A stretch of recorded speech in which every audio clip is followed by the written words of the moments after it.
Olá, sejam todos bem-vindos mais uma vez ao nosso canal Mundo das Testemunhas de Jeová. Para mim, é sempre um prazer ter vocês aqui para juntos considerarmos assuntos espirituais que têm o único objetivo de fortalecer a nossa fé e nos preparar melhor para as nossas reuniões.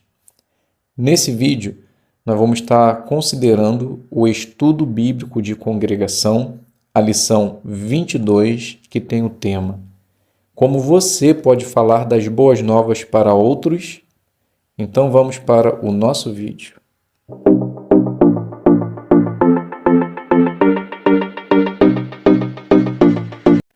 Então sejam todos bem-vindos mais uma vez aqui no nosso canal Mundo das Testemunhas de Jeová.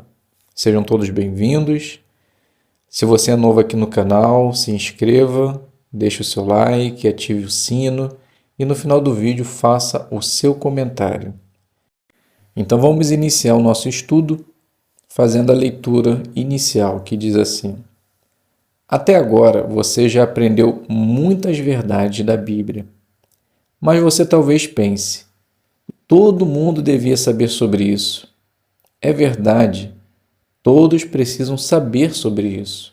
Mesmo assim, pode ser que você fique com receio de contar a outros sobre o que está aprendendo.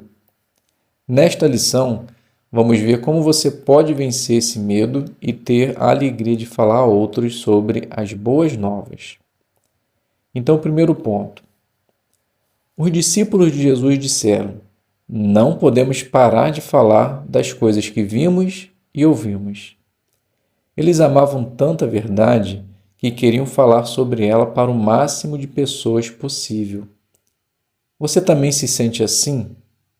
Então, procure oportunidades para, com jeito, falar com seus parentes e amigos sobre o que está aprendendo. Então, vamos fazer a leitura de Colossenses 4:6, depois a gente faz a pergunta. Então, Colossenses 4:6 diz assim: Que as suas palavras sejam sempre agradáveis, temperadas com sal, de modo que saibam como responder a cada pessoa. Então a pergunta: como você pode falar para outros sobre o que está aprendendo? Resposta: então podemos procurar oportunidades para com jeito falar com seus parentes e amigos sobre o que está aprendendo. O texto mostrou que nossas palavras têm que ser temperadas com sal, ou seja, no ponto. Então fale com muito carinho e contato com seus parentes. No quadro abaixo, algumas ideias dizem assim: quando conversar com um parente, você talvez possa dizer algo assim: aprendi uma coisa interessante essa semana. Segundo, mostre um texto na Bíblia para consolar um amigo que está doente ou preocupado. Terceiro, quando seus colegas de trabalho perguntarem como foi o seu final de semana, conte o que você aprendeu no seu estudo da Bíblia ou numa reunião. Quarto, mostre o site jw.org para os seus amigos. E quinto, convide alguém para acompanhar seu estudo da Bíblia ou mostre como pedir um estudo bíblico no jw.org. Segundo ponto, leitura. Os discípulos de Jesus fizeram mais do que apenas falar das boas novas para as pessoas que conheciam. Elas também pregavam de forma organizada. Jesus enviou seus discípulos para pregar de 2 em 2 a toda a cidade. Isso deu a mais pessoas a oportunidade de ouvir as boas novas. Além disso, pregar junto com outros dava muita alegria a eles. Será que você também poderia pregar com a congregação? Então, pergunta: por que vale a pena pregar com a congregação? Resposta: quando Jesus designou os discípulos de 2 em 2 para ir pregar toda a cidade, eles tiveram muita oportunidade de pregar as boas novas, e isso fez com que eles tivessem alegria pelo fato das pessoas estarem ouvindo e aceitando.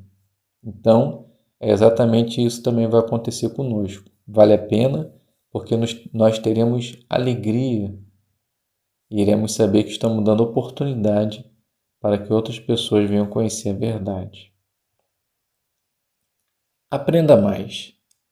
Veja como você pode vencer o medo de pregar e ter a alegria de participar nessa obra. Ponto 3. Jeová vai estar do seu lado. Alguns que querem pregar talvez fiquem preocupados com o que outros vão pensar ou como vão reagir. Então a pergunta ela quer saber: você fica com um pouco de medo de falar a outros sobre o que está aprendendo? Por quê? Bem, então essa pergunta tu vai fazer para o seu estudante, né? Então imagine na sua época de estudante, na minha época de estudante. Eu tinha medo de falar, sim, eu tinha medo. Por quê? Porque eu ficava pensando, será que ele vai me fazer alguma pergunta que eu não vou saber responder? Então, às vezes, o medo de não ter a resposta para satisfazer a pergunta da pessoa, isso me deixava receoso de falar sobre a verdade. Mas, aos poucos, isso foi passando. Então, vamos assistir junto agora um vídeo que tem o tema Eu orei a Jeová e pedi coragem. E depois, nós vamos conversar sobre o ponto a seguir. Então, vamos ver o vídeo, logo após a gente faz a pergunta. Então a pergunta: como esses jovens testemunhas de Jeová venceram o medo? Então Ana, ela diz que ela orou para Jeová para que ele desse coragem para ela vencer o medo e disse para todos que eram testemunhas de Jeová. Ela lembrou também o que diz Marcos 8,38, que não devemos nos envergonhar de seguir a Jesus.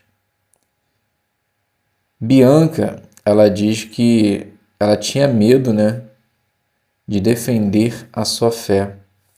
Então ela falou com a mãe, recebeu alguns conselhos e numa aula a professora, ela havia dito que as testemunhas de Jeová deixam seu filho morrer. Então Bianca, ela se levantou da cadeira e disse que aquilo era mentira.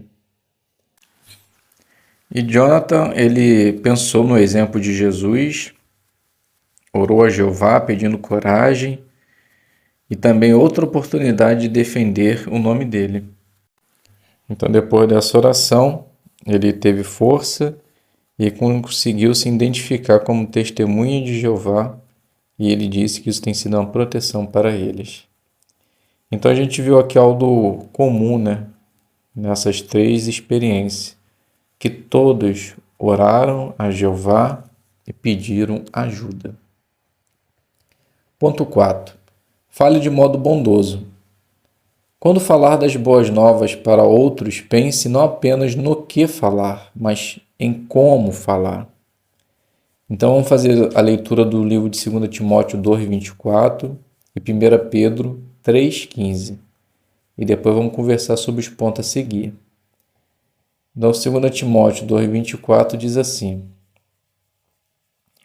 o escravo do Senhor não precisa brigar, mas precisa ser meigo com todos, qualificado para ensinar, precisa controlar ao sofrer algum mal.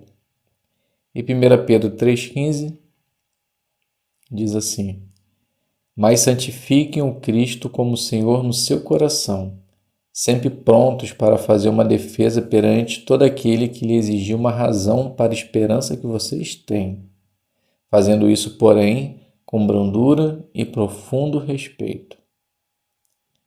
Então, a primeira pergunta: quando falar com outros sobre a Bíblia, como você pode colocar em prática o que esses versículos dizem? Bem, de acordo com os textos, a gente percebeu que nós precisamos fazer uma defesa da palavra de Deus sempre que houver necessidade. No entanto, nós devemos fazer isso com bondade, muita calma, controlar os nossos sentimentos. No entanto, para que isso possa acontecer, nós precisamos estar qualificado para ensinar, ou seja, precisamos estar preparado para responder às perguntas que surgem no ministério. Pois quando estamos preparados, a gente fica calmo ao dar as respostas. Mas quando a gente não consegue dar a resposta, a gente percebe que às vezes os irmãos ficam nervosos e acabam talvez se exaltando em responder uma pergunta que pareça que está apontando algum erro na doutrina das testemunhas de Jeová. Então, precisamos estar preparados, estudar a palavra de Deus, para que possamos ser meigos com todos, mas fazer isso sempre com brandura e profundo respeito. Se fizermos assim, com certeza as pessoas vão estar mais propícias a querer ouvir aquilo que estamos falando. A segunda pergunta: pode ser que alguns parentes ou amigos não concordem com você. O que você poderia fazer?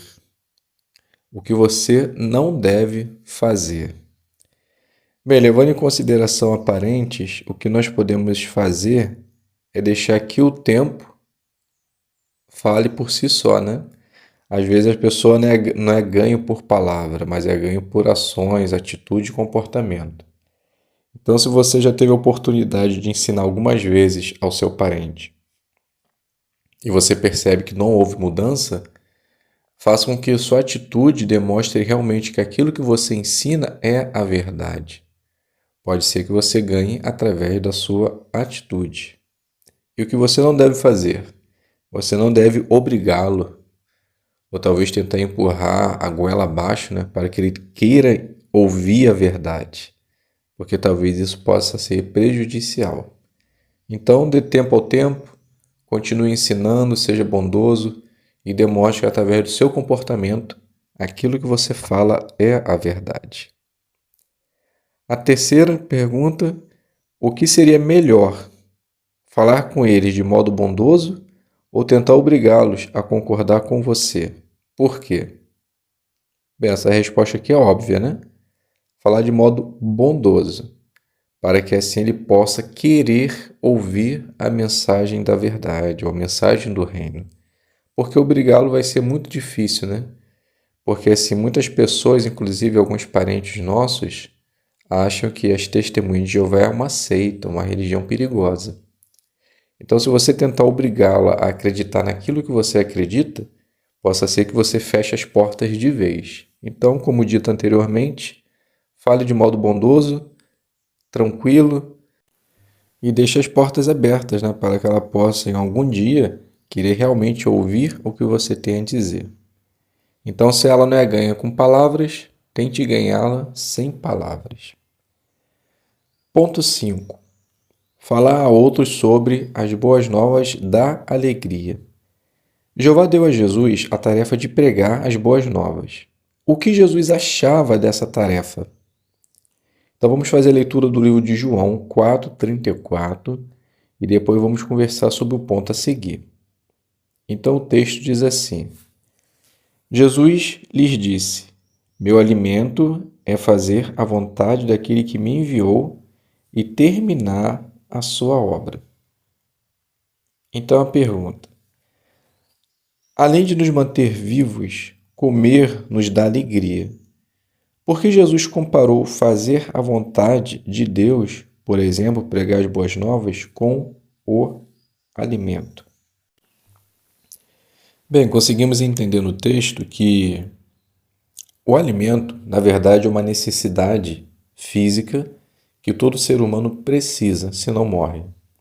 Então, quando Jesus disse que o alimento dele era fazer a vontade de Jeová, ele quis mostrar prioridade, mostrar a necessidade de estar fazendo aquilo e fazer com alegria. Então, além do alimento para nós ser fundamental para que continuemos vivos, quando nós comemos uma comida saborosa, gostosa, aquilo nos dá alegria. Então, Jesus Cristo ele juntou a necessidade com a alegria. E no ministério é exatamente assim que acontece. A segunda pergunta: por que você acha que pregar as boas novas nos dá alegria? Então, Pegando uma deixa de Jesus com o texto, a resposta é que para nós isso é uma necessidade, pois estaremos agradando e fazendo a vontade de Jeová. Quando isso é feito, nós temos alegria, gratificação, a gente sente um senso de dever cumprido. Então, para nós, pregar as boas novas com certeza é maravilhoso. E se alguém perguntar quais são as novidades? Como você poderia usar essa oportunidade para falar o que você aprendeu no estudo da Bíblia? Bem, geralmente quando a gente volta de férias, vamos botar assim no trabalho, ou os alunos voltam de férias para a escola, geralmente surge essa pergunta, né? Então, nesse momento, nós não podemos ter medo de falar aquilo que Jeová quer que falemos. Então, essa é a oportunidade de mostrar que talvez você teve a chance de pregar num território isolado, de trabalhar mais vezes no final de semana no serviço de campo. Mostrar para a pessoa o que você fez que trouxe para você gratificação. Então, à medida que você fala que você saiu do serviço de campo e ensinou as pessoas a palavra de Deus, a pessoa que lhe ouve vai ficar talvez indagando por quê, né? Por que fazemos isso? E talvez vai querer ter a curiosidade de entender também. Então essa é uma excelente oportunidade que você tem de transmitir a verdade de uma maneira tranquila para que a pessoa também possa vir a querer aprender a respeito de Deus. Resumo: falar sobre as boas novas para outros dá alegria e é mais fácil do que você imagina. Revisão: por que falamos sobre as boas novas para outros? Por que falamos sobre as boas novas para outro? Bem, a resposta é que todos precisam saber sobre isso. Então, à medida que nós vamos aprendendo a respeito de Deus, aprendendo a verdade, nós vamos querer transmitir essa verdade, porque isso vai nos dar alegria. No entanto, nós não podemos ter medo. Precisamos confiar em Jeová para que assim possamos ter a coragem de falar no momento certo. A segunda pergunta: como você pode fazer isso de modo bondoso? Bem, conseguimos perceber que nós não podemos obrigar ninguém a querer ouvir a palavra de Deus. Então nós devemos sempre ser bondoso, falar com tato, respeitar a opinião do próximo. E percebemos que quando isso envolve nossos parentes, nós podemos deixar que o tempo seja o nosso maior aliado, para que assim as pessoas possam querer ouvir a verdade. Então, se você não consegue ganhar com palavras, ganhe sem palavras. Demonstre no seu comportamento, na sua atitude, da maneira como você trata seus parentes, que com certeza eles vão começar a ver a sua personalidade, o seu modo de agir e vão querer entender o que está por trás disso. Nesse momento, é a oportunidade que você tem de ensinar a palavra de Deus. A última pergunta: como você pode vencer o medo de pregar? Bem, nós podemos talvez nos preparar bem, sair no serviço de campo apenas como observador. Não sei se você teve a oportunidade de fazer isso quando você era estudante. Você pode também, durante a reunião, prestar atenção nas partes Faça Seu Melhor no Ministério, que na verdade elas são feitas exatamente para aplicarmos no serviço de campo. Então, peça ajuda talvez de alguém experiente para te ensinar. Use os quadros, algumas pessoas dizem, e se alguém perguntar. Na apostila da semana, vem trazendo várias demonstrações de maneira simples. E também para os mais antigos, né, se você tem a oportunidade de ter um estudo bíblico, ainda temos o livro Raciocínio. Embora as pessoas hoje não usem mais com tanta frequência, mas esse livro é magnífico, tem muitas demonstrações. Embora seja antigo, com certeza ele pode ser muito útil também. Então, ore a Jeová, peça a força necessária para que assim você possa realmente ter a vontade, a coragem de ensinar a respeito do nosso Deus Jeová. Então, meus queridos irmãos, chegamos ao fim desse estudo Espero que tenha sido proveitoso para você e que a partir de então você possa se preparar melhor para a sua reunião. Qualquer sugestão, dúvida, deixe nos comentários ou qualquer coisa, acesse o site oficialjw.org. Muito obrigado a todos, fiquem todos na paz de Deus e até um próximo vídeo, se Deus quiser.